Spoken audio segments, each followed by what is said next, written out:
જય હિન્દ.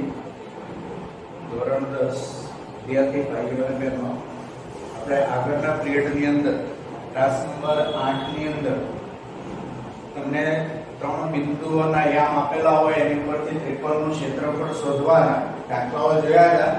એમાં આગળ વધીએ. બીજા નંબરનો દાખલો ત્રણ બિંદુઓના યામ આપેલા છે એની ઉપરથી x1 y1 x2 y2 x3 y3 પેલા લઈએ. આ x1 આ y1, x1 બરાબર -5, y1 બરાબર -1, x2 બરાબર 3, y2 બરાબર -5, x3 બરાબર 5 અને y3 બરાબર 2. હવે ત્રિકોણના ક્ષેત્રફળનું સૂત્ર મૂકવાનું. ત્રિકોણનું ક્ષેત્રફળ બરાબર 1/2 માનાંકમાં x1 કૌંસમાં y2 y3 પ્લસ x2 કૌંસમાં y3 y1 પ્લસ x3 કૌંસમાં y1 y2. હવે એની અંદર કિંમત મૂકી આપણે તો 1/2 x1 ની કિંમત -5, y2 ની કિંમત -5, y3 ની કિંમત 2, પછી પ્લસ x2 ની કિંમત 3, y3 ની કિંમત 2, y1 ની કિંમત -1 અને -1 અને -1 આ માઈનસ સૂત્રના અને આ છે કિંમત y1 ની. x3 તો 5, y1 તો -1 અને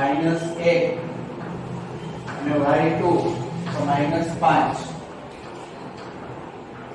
માઈનસ વાળી રકમ આ રીતે કૌંસમાં લખવાની. આ સૂત્રની નિશાની છે અને આ y2 ની કિંમત છે. હવે સાદુરૂપ આપીએ તો 1/2 -5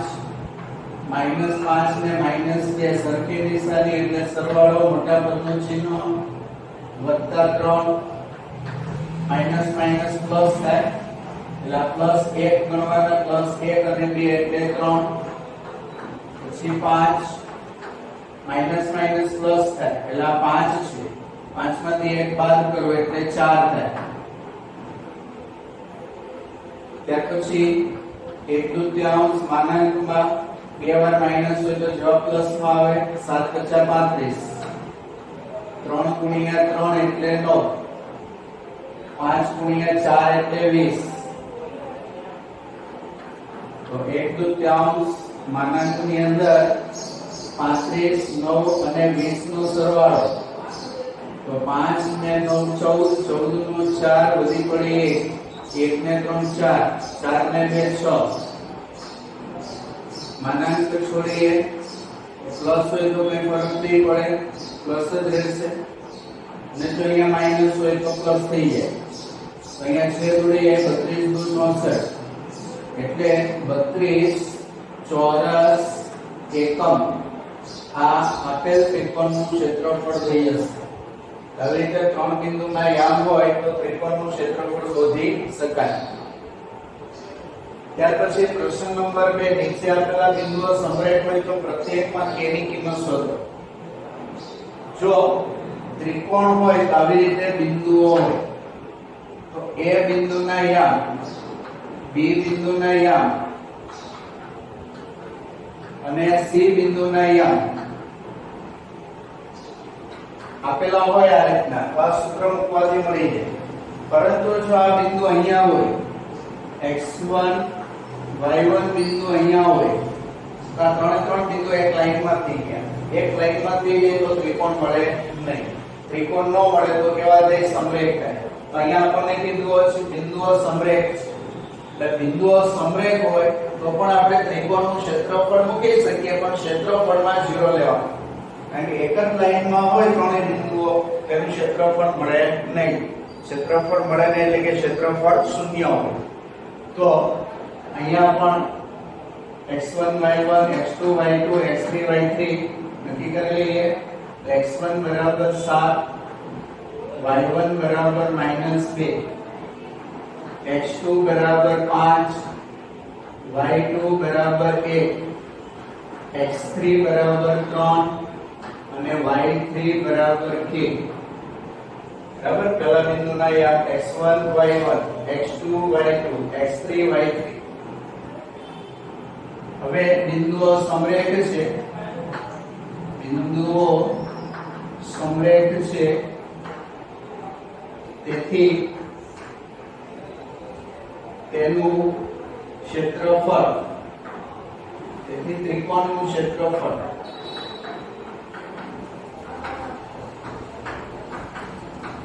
શૂન્ય થાય. આપણે ત્રિકોણનું ક્ષેત્રફળ બરાબર શૂન્ય લેવાનું. તો જો ત્રિકોણનું ક્ષેત્રફળ બરાબર શૂન્ય, તો ત્રિકોણના ક્ષેત્રફળનું સૂત્ર, ત્રિકોણનું ક્ષેત્રફળ આ છે, તે સૂત્ર મૂકીએ 1/2 માનાંકમાં x1 કૌંસમાં y2 minus y3 plus x2 કૌંસમાં y3 minus y1 plus x3 કૌંસમાં y1 માઈનસ y2 માનાંક પૂરો. હવે આની અંદર કિંમત મૂકીએ અને બરાબરની સામે 0 લખવાના. હવે સામે 0 એટલે 1/2 ગુણાકાર વાળો પદ છે, સામે 0 સાથે ગુણાય તો 0 ગુણ્યા 2 એટલે 0 થઈ જાય, તો 1/2 નીકળી જશે. બીજું કે સામે 0 હોય તો માનાંકની કોઈ જરૂર રહેતી નથી, તો માનાંક પણ નીકળી જશે. તો હવે ફક્ત ખાલી આ કિંમત બદલી એટલે x1, તો x1 ની કિંમત 7, y2 તેની કિંમત 1, y3 તો કિંમત k, x2 તો 5, y3 તો k, y1 તો -2, x3 3, y1 ની -2, y2 તો y2 ની કિંમત 1 અને બરાબરની સામે 0. તો હવે 7 કૌંસમાં 1 - k, 5 કૌંસમાં k plus 2 minus minus plus અને 3 કૌંસમાં -3 બરાબર 0. તો જો આગળ સાદુરૂપ આપીએ 7 અને 1 નો ગુણાકાર 7, 7 અને k નો ગુણાકાર 7k, 5 અને k નો ગુણાકાર 5k, 5 અને 2 નો ગુણાકાર 10, પ્લસ અને માઈનસ નો ગુણાકાર માઈનસ, 3 ગુણ્યા 3 એટલે 9 બરાબર 0. હવે 5k અને 7k બંનેની નિશાની જુદી જુદી છે, જુદી જુદી નિશાની હોય તો બાદબાકી અને મોટા પદનું ચિહ્ન, તો 7 અને 5 ની બાદબાકી 2 આવે એટલે અહીંયા બેનું સાદુરૂપ 2k થશે, મોટા પદનું ચિહ્ન એટલે માઈનસ. 7 અને 10 17 થાય અને 17 માંથી 9 બાદ કરો તો 8 વધે એટલે +8 બરાબર 0. હવે +8 સામે લઈ જાઓ તો -8, -2k બરાબર -8, માટે k બરાબર -8/-2, માટે k બરાબર 4, માઈનસ માઈનસ પ્લસ 2 ગુણ્યા 4 એટલે 8, તો k બરાબર 4 થશે. તો આવી રીતે આપણે અજ્ઞાત k ની કિંમત વચ્ચે કોઈ બી અજ્ઞાત આપેલો હોય અને કીધું હોય બિંદુઓ સમરેખ છે તો ત્રિકોણનું ક્ષેત્રફળ શૂન્ય લઈને આખો કરી નાખવાનો. તો આ રીતે આપણે k મેળવી શકાય.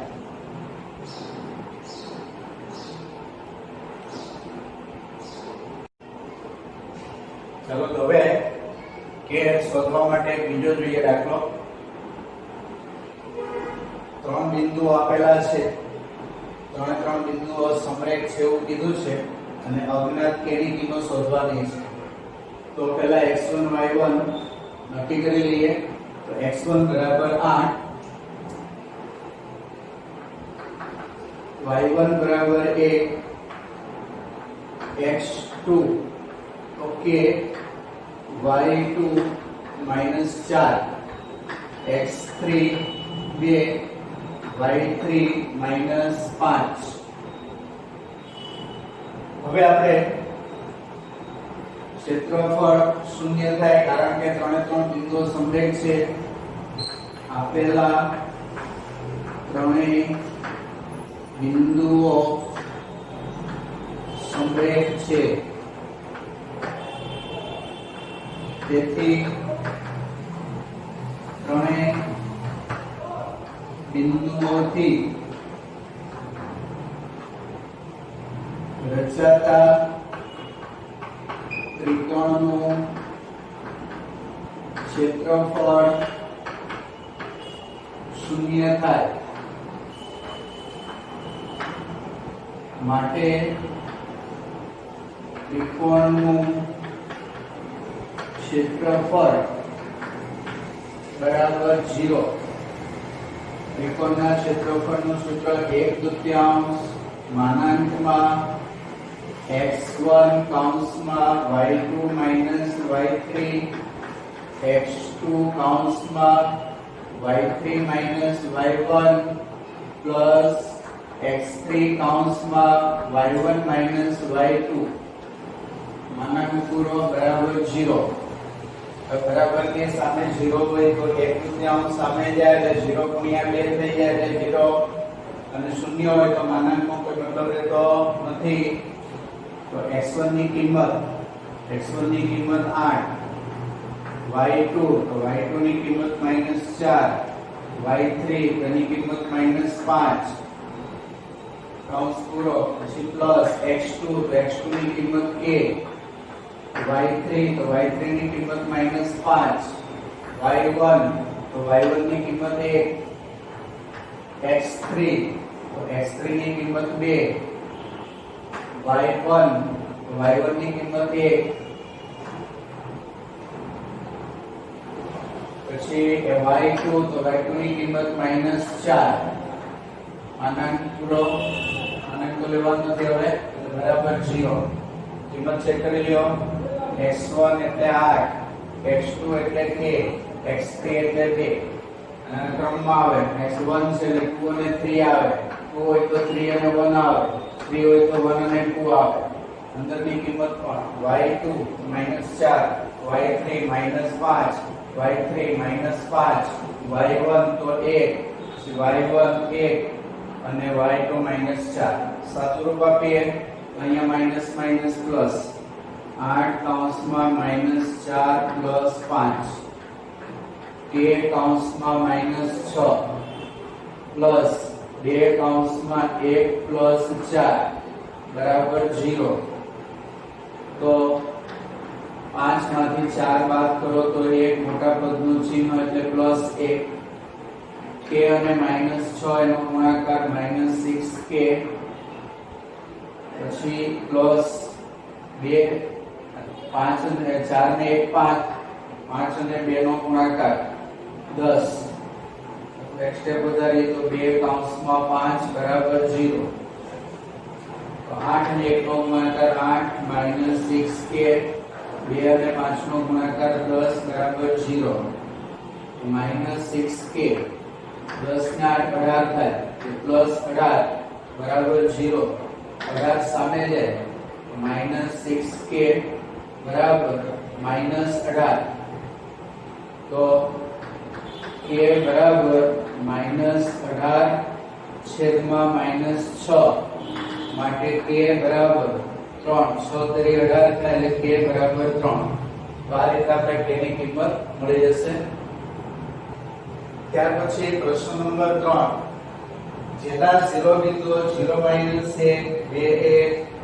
3 0 હોય તેવા ત્રિકોણની બાજુઓના મધ્ય બિંદુઓને જોડવાથી જે ત્રિકોણ બને તે ત્રિકોણનું ક્ષેત્રફળ શોધો પછી આ ત્રિકોણનું ક્ષેત્રફળ અને આપેલા ત્રિકોણનું ક્ષેત્રફળ બંનેનો ગુણોત્તર શોધો તો જુઓ ધારો કે અહીંયા આપણે આ ત્રિકોણ લઈએ જે રકમમાં આપેલા 0 બિંદુઓ છે અને a b c એમ ધારી લઈએ a બિંદુ એના અહીંયા 0 -1 b બિંદુ એના અહીંયા 2 અને 1 અને c બિંદુ તો એના અહીંયા 0 અને 3 ત્રિકોણની બાજુઓના મધ્ય બિંદુઓને જોડવાના તો ધારો કે AB નું મધ્ય બિંદુ D BC નું મધ્ય બિંદુ E અને AC નું મધ્ય બિંદુ F તેને જોડવાથી જે ત્રિકોણ બને છે આ ત્રિકોણનું ક્ષેત્રફળ શોધવાનું છે અને મૂળ ત્રિકોણ છે એનું ક્ષેત્રફળ પણ શોધવાનું છે. પહેલા આપણે મૂળ ત્રિકોણનું ક્ષેત્રફળ શોધી કાઢીએ. તો ત્રિકોણ ABC મૂળ ત્રિકોણ છે. તો ત્રિકોણ ABC માટે અહીંયા ABC આપણે ધારેલા બિંદુઓ છે તેને આપણે ધારી લેવાના. ધારો કે ત્રિકોણ ABC માં A બિંદુના યામ 0 - 1, B બિંદુના યામ 2 અને 1, C બિંદુના યામ 0, 3 છે.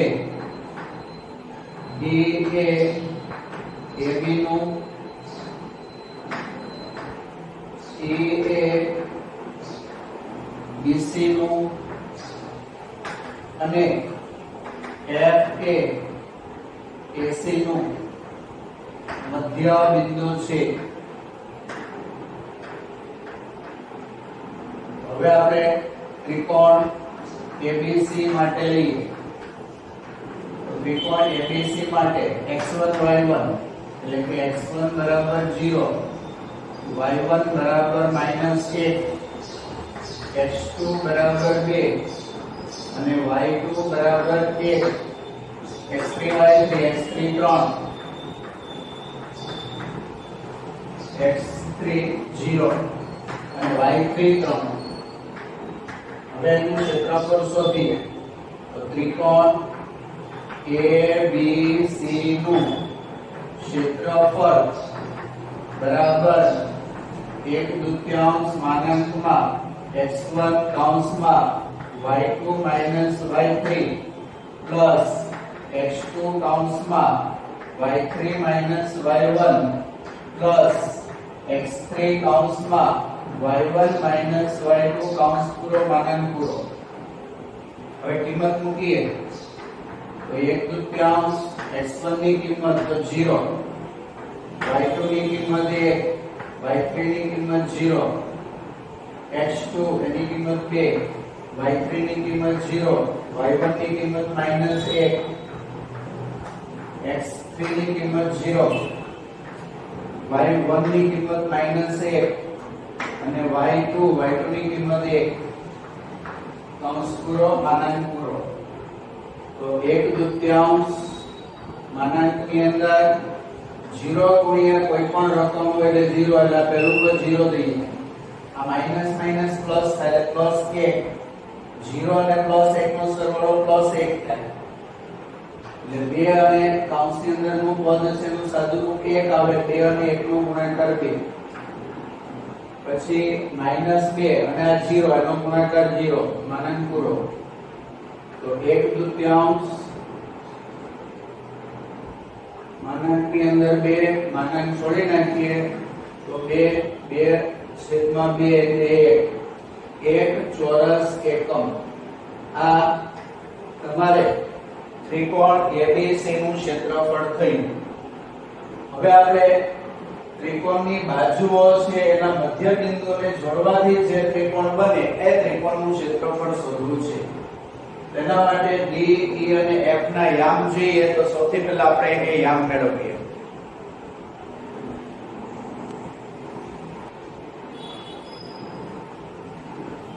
અહીંયા ભૂલ હતી જરા ચેક કરી લો. તો y3 ની કિંમત આપણે 0 મૂકી હતી. 0 ને 3 લેવાની છે એટલે માઈનસ માઈનસ પ્લસ 1 અને 3 એટલે 4 થાય.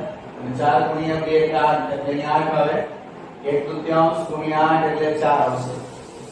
હવે આપણે D, E, F ના યામ શોધીએ. તો D છે કોનું મધ્ય બિંદુ છે AB નું. તો D બિંદુના યામ D એ રેખાખંડ AB નું મધ્ય બિંદુ છે. તેથી D ના યામ બરાબર. તો A અને B ના xm નો સરવાળો છેદમાં 2. તો A અને B બંનેના xm નો સરવાળો એટલે કે 0 + 2 છેદમાં 2.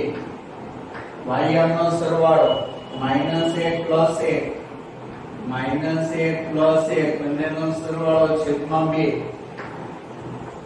તો 2/2 અને 0/2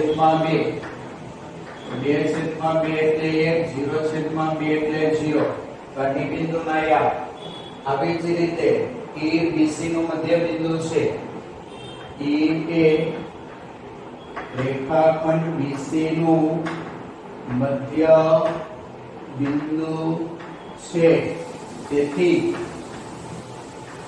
E બિંદુના યામ તો BC નું મધ્ય બિંદુ તો B અને C લેવાનું તો B અને C બંનેના xm નો સરવાળો ભાગ્યા 2 તો xm 2 xm 0 એટલે 2 + 0 છેદમાં 2 ym નો સરવાળો તો B બિંદુનો ym 1 C બિંદુનો ym 3 તો 1 + 3 છેદમાં 2 તો 2/2 4/2 તો 1 અને 2 હવે f ના યામ તો f કોનું મધ્ય બિંદુ છે તો f એ રેખાખંડ AC નું મધ્ય બિંદુ છે તેથી f ના યામ તો f ના યામ થશે a અને c તો a બિંદુ અને c બિંદુના xm નો સરવાળો એટલે કે 0 + 0/2 ym તો a બિંદુનો ym -1 અને c બિંદુનો ym -3 એટલે -1 + 3/2 તો 0/2 2/2 તો 0 અને 1 તો આ રીતે આપણે D E F ત્રણેય બિંદુઓના યામ મળી ગયા હવે આપણે DEF ત્રિકોણનું ક્ષેત્રફળ શોધવાનું તો ત્રિકોણ DEF ના ક્ષેત્રફળ માટે જુઓ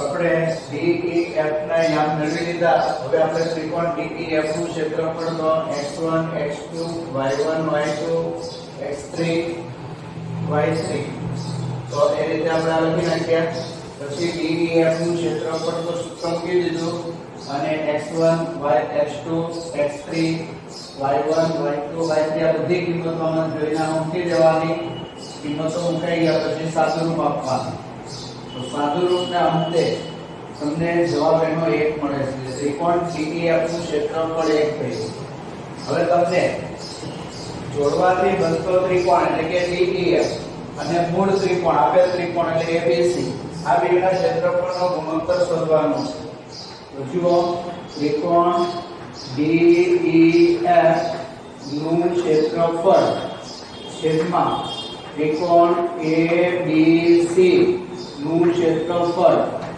તો ત્રિકોણ DEF નું ક્ષેત્રફળ છે 1 અને ABC ત્રિકોણનું ક્ષેત્રફળ છે 4 1/4 એટલે એનો ગુણોત્તર થશે 1/4 તો આ રીતે આ બંને ત્રિકોણના ક્ષેત્રફળનો ગુણોત્તર મેળવી શકીશું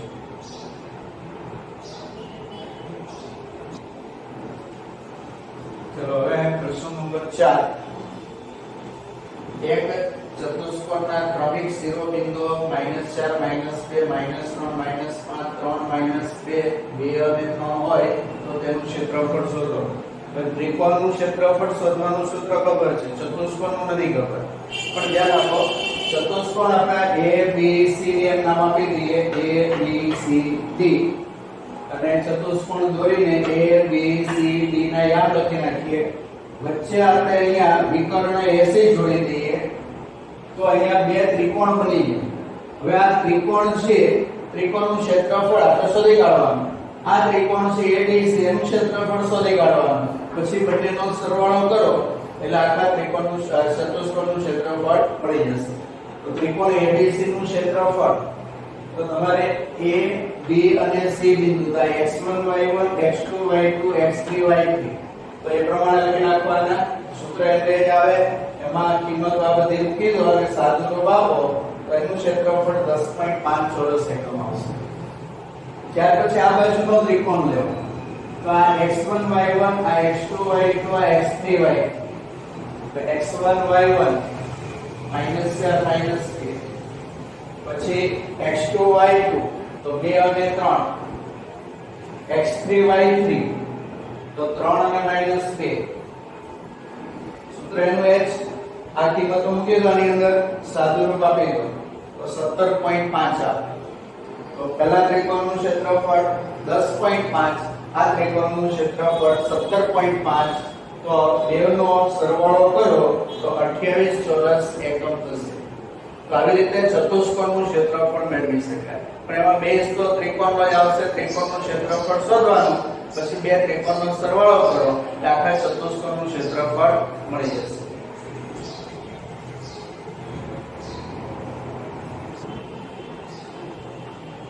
चलो હવે પ્રશ્ન નંબર 5 જુઓ ત્રિકોણની મધ્યકા ત્રિકોણનું બે સમાન ક્ષેત્રફળવાળા ત્રિકોણમાં વિભાજન કરે છે અને ત્રિકોણ ABC છે અને શિરોબિંદુઓ આપેલા છે આ નવમા ધોરણનો તમને એક પ્રશ્ન આવશે કોઈ બી મધ્યકા દોરો એટલે આ જો આ મધ્યકા છે તો ત્રિકોણના બે સરખા ભાગ એમ સાબિત કરવાનો બરાબર આ પરિણામ ચકાસવાનું કીધું છે તો આ મધ્યકાનો મતલબ શું થાય તો મધ્યકા એટલે શિરોબિંદુના જે સામેની બાજુના મધ્ય બિંદુમાં જોડતો રેખાખંડ આ AD મધ્યકા છે એટલે D બિંદુ છે BC નું મધ્ય બિંદુ હવે D બિંદુના અહીંયા મળી જાય આપણને B અને C ના x નો સરવાળો ભાગ્યા 2 y નો સરવાળો ભાગ્યા 2 એટલે 8/2 એટલે 4 અહીંયા 0/2 એટલે 0 એટલે D ના અહીંયા મળી ગયા તો આ x1 y1 આ x2 y2 અને D બિંદુના યામ 4 0